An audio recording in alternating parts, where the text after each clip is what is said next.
Olá a todos, eu sou o professor Antônio Marcelo Jackson, da Universidade Federal de Ouro Preto, Centro de Educação Aberta e à Distância, Departamento de Educação e Tecnologias, e nós estamos no módulo interdisciplinar de formação, Introdução à História Oral, e nós estamos na aula de número 8. Pois bem, nessa aula 8 aí nós começamos a trabalhar da parte mais técnica, de como as gravações devem ser feitas, quais as medidas que devem ser tomadas. E a primeira preocupação, quando a gente fala em história oral, é que poderíamos fazer uma distinção entre projetos comunitários e projetos acadêmicos, né? onde o projeto acadêmico teria muito mais detalhes, muito mais preocupações. Agora, na prática, vamos combinar o seguinte: se eu tenho uma ideia de uma coleta de dados de história oral de uma comunidade, eu posso dizer o seguinte, que talvez a diferença mais fundamental que existe entre um projeto comunitário e um acadêmico seria o aspecto da transcrição propriamente do material, sabe? Ou seja, o comunitário eu poderia gravar e parar por aí, criar um banco de dados de áudio ou vídeo a respeito daquela ideia de, por exemplo, coletar os depoimentos dos líderes comunitários ou das pessoas da região, enfim, sem problema algum. Tá? Enquanto que no projeto acadêmico, no final, a ideia é fazer até a transcrição, e aí nós vamos trabalhar isso com mais detalhes. Agora, existe uma outra preocupação, e que essa preocupação está muito mais voltada para digamos assim, para o trabalho acadêmico, ela é sine qua non, ou seja, você não faz trabalho acadêmico sem isso que eu vou dizer. Agora, para o projeto comunitário, talvez seja interessante também realizar ter esse tipo de preocupação. Por quê? Porque esse projeto comunitário, mais à frente, ele poderá ser utilizado em atividades de pesquisas universitárias. E aí a questão é, se esses projetos comunitários não tiverem, não possuírem lá na sua realização inicial as preocupações que eu vou citar aqui, talvez seja um material que possa ser ouvido ou assistido, porém não poderá ser utilizado. Então, eu quero acreditar que seja interessante o que eu vou explicar aqui, que seja praticado tanto para aqueles que vão fazer trabalhos na universidade, repito, nesse caso é obrigatório, quanto para aqueles que vão atuar num projeto comunitário. Ou seja, estamos colhendo informações, depoimentos de ex-professores ou professoras de um colégio, vamos supor. Ah, mas por que eu estou fazendo isso? Estou querendo montar a memória desse colégio, das pessoas que nele atuaram. Ok, vamos seguir essas regras. Porque amanhã ou depois, se alguém quiser utilizar esse material será totalmente válido. Tá? E que pontos fundamentais são esses? Eu estou pensando nas conhecidas resoluções 466 e na resolução 510. Vamos trabalhar uma por uma. Vamos explicar uma por uma aqui. Por favor, ambas as resoluções estão disponíveis na internet, mas é claro, a gente vai disponibilizá-las no curso também, sem problema algum, para os alunos efetivamente matriculados no módulo. Resolução 466, de 12 de dezembro de 2012, isso do Ministério da Saúde. Quando a gente toma um depoimento ou faz uma entrevista, tá, história oral, a primeira preocupação é saber o local que nós estamos fazendo essa coleta. Se efetivamente essa coleta for feita num ambiente de trabalho ou qualquer coisa parecida com isso, é necessário termos, antes de mais nada, uma carta de anuência da instituição permitindo que possamos realizar aquele trabalho lá dentro. Então vamos de novo. Eu quero entrevistar, vamos supor, os professoras e professores de um determinado colégio. Por favor, estou pegando o exemplo mais simples e que pode acontecer aqui conosco. E quero pegar os professores que estão atuando, ou seja, aqueles que estão efetivamente atuando, e o melhor momento é eu encontrar com eles logo após o término da sua aula. Porém, eles vão estar dentro da escola. Qual é o primeiro passo? Solicitar à direção da escola uma carta de anuência. onde você explica o projeto que você está realizando, tá? Existem modelos para isso, a gente vai disponibilizar isso também. E, na medida em que você expõe esse projeto, você consegue a autorização desse diretor ou diretora, tá? Para que você realize dentro do ambiente escolar, dentro daquela escola, essas gravações. Tá? Ora, sem isso, nada feito. E, por favor, na sequência, vamos ter que apresentar ter aquela preocupação que eu já expus aqui anteriormente. Perdão. A segunda questão que a gente deve ter em mente é a assistência ao participante, ou seja, nós devemos deixar claro que possíveis riscos ou não naquele depoimento. Vocês podem achar que é bobagem, mas efetivamente pode acontecer de uma pessoa ter algum trauma a respeito de uma situação qualquer que viveu e nós devemos deixar claro que esse tipo de coisa, se acontecer, até que ponto nós somos responsáveis por aquilo. E sendo responsáveis, o que vamos fazer? Então, por exemplo, se eu estou trabalhando com uma pesquisa, vamos aqui aí colocar uma situação efetivamente real. Isso aconteceu na cidade do Rio de Janeiro há alguns poucos anos atrás. Uma pessoa entrou armada numa escola da região da Zona Oeste do Rio, no bairro de Realengo, e começou a atirar. Era um ex-aluno, alguma coisa assim, tinha um ranço qualquer lá absurdo, e a pessoa completamente descontrolada entrou lá e começou a atirar. E você tem na sequência um policial que estava fazendo a ronda na rua, ouviu os tiros, entrou e acabou alvejando lá o criminoso, matou, mas enfim, lamentavelmente esse rapaz ele matou algumas crianças. Tá? Bom, vamos pressupor que alguém desejasse fazer uma entrevista, uma história oral desse acontecimento lá. Eu não tenho a menor dúvida que sejam as crianças, os professores, os funcionários da escola e até os parentes daquelas crianças ali, tá, têm um trauma inquestionável. Né? Pessoas morreram ali, crianças morreram. Então, se efetivamente alguém resolve fazer um material de história oral desse acontecimento, essa pessoa tem por obrigação da Resolução 466 de conseguir psicólogos, psicanalistas, psiquiatras, o que for, tá? Equipes que possam dar assistência àquelas pessoas.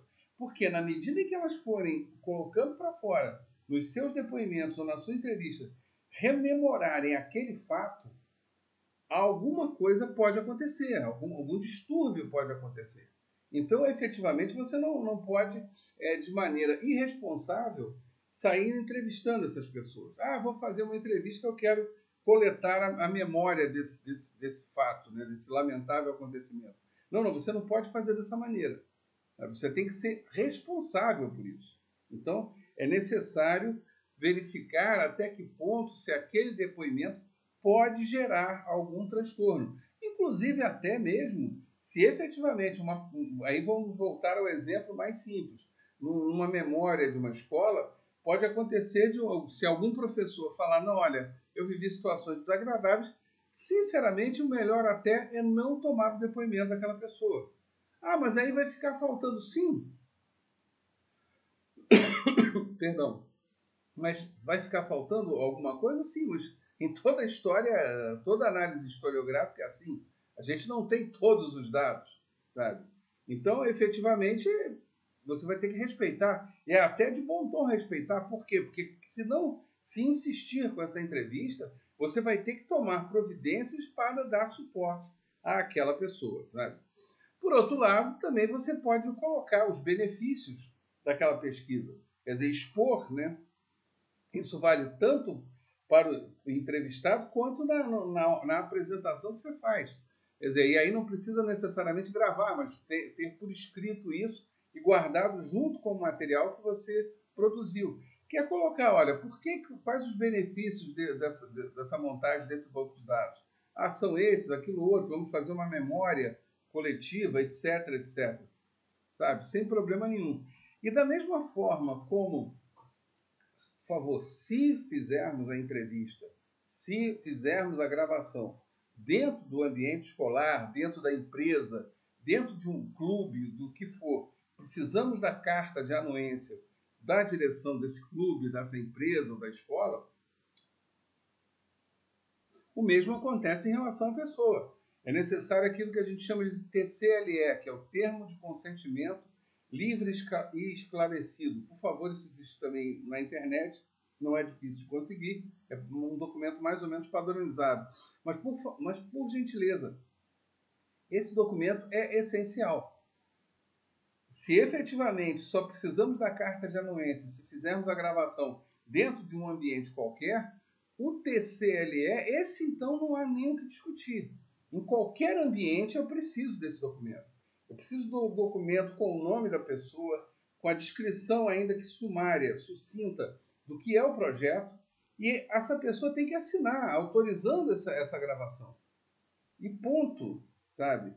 Inclusive, se possível, nesse mesmo TCLE, já deve aparecer o seguinte, se ela vai autorizar a transcrição da gravação, ou seja, não vai estar apenas disponível em áudio ou vídeo, mas também em texto, se caso isso seja possível. 2, se esse material na íntegra vai ser publicado, vai poder estar acesso público, isso é uma coisa que a gente vai tratar depois em outra aula, mas enfim, tudo isso é de bom tom que tenha, tá, nesse material. Então, esse termo de consentimento livre e esclarecido, esse é fundamental. Sem ele, nada feito, não há história oral, sabe? Não tem como. Quer dizer, você não pode simplesmente gravar o material de alguém e tudo bem. Aliás, vale aqui até uma dica para todos vocês, tá? Eu sei perfeitamente disso, que eu concedo muitas entrevistas para televisão, para rádio, sites de notícias, e todas as vezes que tem gravação de vídeo, principalmente, eu assino um documento autorizando a utilização da minha imagem.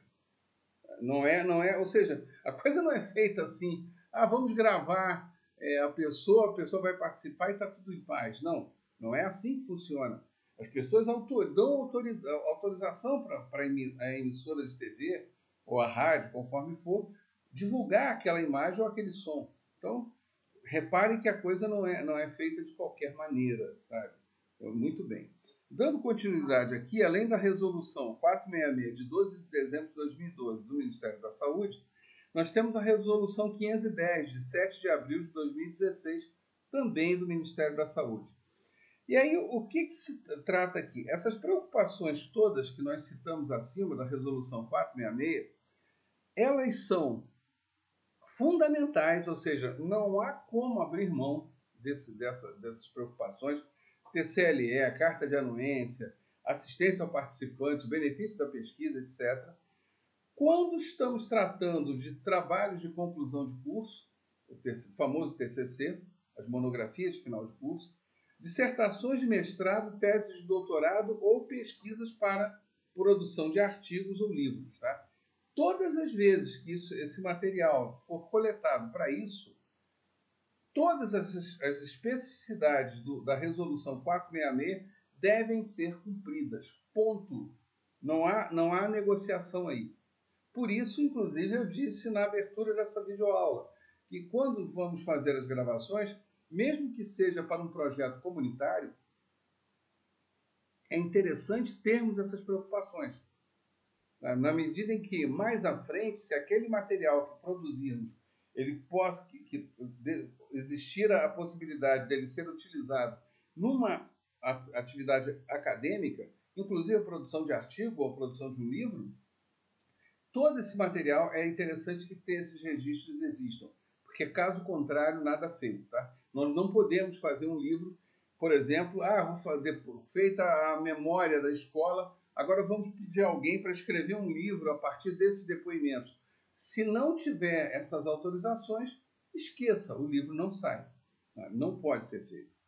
Agora, e a resolução 510 também trata de um outro aspecto. E existe algum momento que eu não precise ter essas preocupações, tomar essas medidas, tá? A resolução 510, sim, ela fala que tem certos momentos, tem certas atividades que você não precisa de carta de anuência, de TCLE, nada disso. E que atividades são essas? Pesquisa de opinião pública. O que é uma pesquisa de opinião pública? Vamos pensar aqui, e nada impede que você que esteja assistindo esse curso ou esteja participando efetivamente como aluno do MIF, né, junto à Universidade Federal de Ouro Preto, possa fazer isso. Uma pesquisa de opinião pública é aquela pesquisa o famoso marcar X, né? Você faz um questionário e você vai para a rua e pergunta para as pessoas. Essa pesquisa não identifica ninguém, não diz quem respondeu ou quem deixou de responder, quando muito diz quem é que estava ali. Eu vou pesquisar os frequentadores do parque municipal tal. Sem problema, sabe? Não, eu estou entrevistando os frequentadores do mercado tal. Não há problema nenhum, sabe? E esse tipo de pesquisa não preciso ter TCLE, não preciso de nada disso, tá? Que utilize uma outra pesquisa, que utilize informações que já são públicas. Essa, então, desnecessária, né? Se esse material já está num banco de dados, se esse material já está disponibilizado publicamente, então eu não vejo problema algum em fazer esse trabalho e utilizar esse material. Vamos pensar, por exemplo, ainda no âmbito da história oral, o material, por exemplo, que a Fundação Getúlio Vargas disponibiliza, ou que a Universidade Federal Fluminense disponibiliza, pegando duas grandes referências de história oral no Brasil. Esse material ele já é público e todas essas preocupações que eu citei aqui já foram cumpridas. Então, efetivamente, podemos utilizar aquilo, lógico, fazendo as devidas citações, as referências? Claro que sim. E eu preciso fazer novamente carta de anuência, TCLE? Claro que não. Não há a menor necessidade disso, né? Dados que são censitários, também não vejo, não há necessidade alguma disso. E aí tem uma coisa que é interessante, tá? Atividades de treinamento ou ensino. Esse ponto é fundamental. Se eu, como professor, e somente aí o professor pode fazer isso, tá? Ele estiver criando situações de práticas de aula, tá? Junto com algum estagiário, junto com os seus alunos, etc., não há necessidade dele recorrer a esses subterfúgios. Tá? Eu tenho que produzir uma carta de anuência, carta de TCLE. Se for menor, então, eu tenho que ter o TCLE dos pais e o TCLE da criança, da adolescente. Isso tudo tem que ter, acreditem, não é balela. Então, se efetivamente então, é apenas uma atividade de ensino, eu não preciso. Agora, se efetivamente o professor quiser transformar aquela atividade de ensino num material para futura pesquisa, aí, por favor, esqueçamos tudo que eu acabei de falar, vamos para a resolução 466 e todos os procedimentos devem ser cumpridos. Tá ok? Então, vamos de novo. Não, eu estou fazendo uma atividade junto aos alunos, com os estagiários aqui, mas é só para a questão do ensino. Eu quero explicar uma parte da matéria e é necessário fazer uma dinâmica com os alunos. Eu preciso recorrer a esses itens da 466? Não preciso. Tá? Não, eu vou fazer essa atividade com os alunos, vou usar os estagiários, porém, esse material mais à frente eu vou utilizar na minha tese de doutorado na universidade. Opa, parou tudo. Eu preciso de uma carta de anuência da direção da escola, preciso de TCLE dos pais, preciso de TCLE dos alunos, preciso de TCLE dos estagiários, caso eles estejam lá. Muda tudo, sabe? Essas preocupações todos nós devemos ter quando trabalhamos com história oral, ok? Então nós estamos terminando essa nossa 8ª aula. Um abraço a todos e espero que tenha sido de boa utilidade. Até a próxima.